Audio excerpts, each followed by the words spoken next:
ಇವನ್ ಏನು ಫಿಲಮ್ನಲ್ಲಿ ಏನು ಧಾರಾವಾಹಿಗಳಲ್ಲಿ ಡ್ಯಾನ್ಸ್ ಮಾಡ್ತಾರಲ್ಲ ಅದಕ್ಕಿಂತ ಸೂಪರ್ ಆಗಿ ರೈತ ಡ್ಯಾನ್ಸ್ ಅನ್ನು ಮಕ್ಕಳು ಮಾಡಿದ್ರು. ಯಾರ ಮಕ್ಕಳು ಗೊತ್ತಿಲ್ಲ, ಅಂತ ಮಕ್ಕಳು ಜನ್ಮ ಕೊಟ್ಟಿರ್ತಕ್ಕಂಥವ್ರು ನೀವು ಪುಣ್ಯವಂತರು ಅಂತ ಹೇಳ್ತಾ, ನಾನು ಈ ಸಂದರ್ಭ ಮಾತಾಡೋದಂತ ಗೊತ್ತಿದ್ರು ಕೂಡ ಈ ಸಂದರ್ಭದಲ್ಲಿ ಒಂದು ಸಂದೇಶವನ್ನು ರವಾನೆ ಮಾಡದೆ ಹೋದ್ರೆ ಎಲ್ಲೋ ಒಂದು ಕಡೆ ಅಪಾರ್ಥ ಆಗ್ತದೆ ಅಂತ ಅಂದ್ಕೊಂಡು ಒಂದೇ ಒಂದು ಸಂದೇಶವನ್ನ ನಿಮಗೆ ರವಾನೆ ಮಾಡಕ್ಕೆ ಇಷ್ಟಪಡ್ತೀನಿ.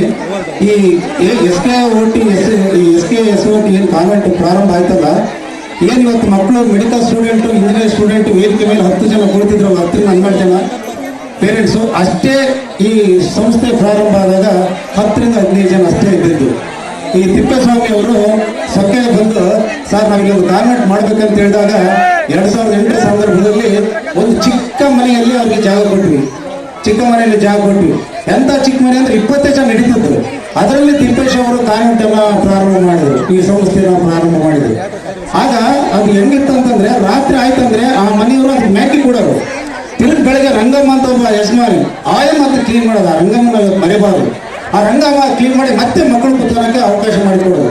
ಅಂತ ಕ್ಲಿಷ್ಟ ಸಂದರ್ಭದಲ್ಲಿ ಬೆಳೆದಕ್ಕಂಥ ಸಂಸ್ಥೆ ಹಂತ ಹಂತವಾಗಿ ಇವತ್ತು ಮೆಡಿಕಲ್ ಇಂಜಿನಿಯರಿಂಗ್ ಆಗ್ತಕ್ಕಂಥ ಸ್ಟೂಡೆಂಟ್ ಅನ್ನ ಈ ಸಂಸ್ಥೆ ಕೊಟ್ಟಿದೆ ಅಂತಂದ್ರೆ ಅದಕ್ಕೆ ಡಾಕ್ಟರ್ BR ಅಂಬೇಡ್ಕರ್ ಹೇಳ್ತಕ್ಕಂಥದ್ದು ಸಂವಿಧಾನ ಶಿಲ್ಪಿ. ಯಾವ ಗ್ರಾಮದಲ್ಲಿ ದೇವಸ್ಥಾನದ ಗಂಟೆಗಳಿಗಿಂತ ಹೆಚ್ಚಾಗಿ ಶಾಲಾ ಗಂಟೆಗಳು ಬಾರಿಸ್ತಾವೋ ಆ ಗ್ರಾಮ ಶೈಕ್ಷಣಿಕವಾಗಿ, ಸಾಮಾಜಿಕವಾಗಿ, ಆರ್ಥಿಕವಾಗಿ ಅಭಿವೃದ್ಧಿ ಆಗ್ತದೆ ಅಂತ ಅವತ್ತೇ ಡಾಕ್ಟರ್ BR ಅಂಬೇಡ್ಕರ್ ಹೇಳಿದ್ರು. ಇವತ್ತು ಅಷ್ಟು ಮಕ್ಕಳನ್ನ ಈ ಸಂಸ್ಥೆ ಕೊಟ್ಟಿದೆಯಲ್ಲ, ಅದರಿಂದ ಅವ್ರದ್ದಾಗಿರ್ತಕ್ಕಂಥ ಕಷ್ಟ ಇದೆ. ಯಾಕಂದ್ರೆ ಅವರು ಪ್ರಾರಂಭ ಮಾಡಿದ್ರು. ಅದನ್ನ ಎಳ್ಕೊಂಡು ಹೋಗಿ ರಥ ಬಹಳ ಇಂಪಾರ್ಟೆಂಟ್. ಇಲ್ಲಿನ ಮುಖ್ಯ ಶಿಕ್ಷಕ ಇರ್ತಕ್ಕಂಥ ವಿಶಾಲಮ್ಮನವರು ಮತ್ತು ಟೀಮ್, ಆ ಫ್ಯಾಕಲ್ಟಿ ಅವ್ರು ಬಹಳ ಇಂಪಾರ್ಟೆಂಟ್. ಒಂದು ಸಂಸ್ಥೆ ಬೆಳೀಲಿಕ್ಕೆ ಅವ್ರು ಬಹಳ ಇಂಪಾರ್ಟೆಂಟ್. ಆ ಫ್ಯಾಕಲ್ಟಿ ಚೆನ್ನಾಗಿದ್ರೆ ಮಾತ್ರ ಒಂದು ಸಂಸ್ಥೆ ಬೆಳೀಲಿಕ್ಕೆ ಸಾಧ್ಯ ಇದೆ. ಅದಕ್ಕೆ ಪೋಷಕರ ಸಹಕಾರ ಕೂಡ ಅಷ್ಟೇ ಮಟ್ಟದಲ್ಲೇ ಇರಬೇಕಾಗ್ತಕ್ಕಂಥದ್ದು.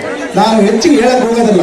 ಯಾಕಂದ್ರೆ ಇವತ್ತು 15 ಮಕ್ಕಳಿಂದ ಪ್ರಾರಂಭ ಆದ ಶಾಲೆ ಇವತ್ತು ಸುಮಾರು 400-500 ಮಕ್ಕಳಿಗೆ ಹೋಗಿದೆ. ಮೆಡಿಕಲ್ ಇಂಜಿನಿಯರ್ಸ್ ಕೊಟ್ಟಿದೆ. ಇನ್ನೂ ಕೆಲವು ರಿಸೋರ್ಸ್ ಪರ್ಸನ್ ಆದರೆ ಅವ್ರಿಗಿನ್ನೂ ಗೊತ್ತಿಲ್ಲ, ಸರ್ಚ್ ಮಾಡೋಕ್ಕಾಗಿಲ್ಲ, ಯಾಕಂದ್ರೆ ಸಮಯದ ಅಭಾವ.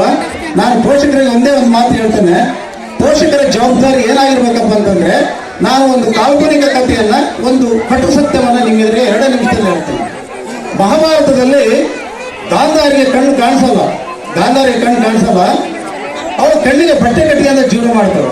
ಕಾರಣ ಎಷ್ಟೇ, ಯಾವ ಧೃತರಾಷ್ಟ್ರ ನನ್ನ ಗಂಡ ನನ್ನ ಯಜಮಾನನಿಗೆ ಕಣ್ಣು ಕಾಣಲು, ನನ್ನ ಗಂಡ ನೋಡಿರ್ತಕ್ಕಂಥ ಪ್ರಪಂಚವನ್ನ ನಾನು ನೋಡಬಾರ್ದೆಂದು ಗಾಂಧಾರ ಏನ್ ಮಾಡ್ತಾರೆ ಅಂದ್ರೆ ಕಣ್ಣಿಗೆ ಬಟ್ಟೆ ಕಟ್ತಾರೆ.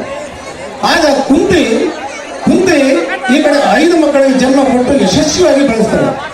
ಆಗ ಶ್ರೀಕೃಷ್ಣನಿಗೆ ಡಿಸ್ಟರ್ಬ್ ಆಗ್ತಾ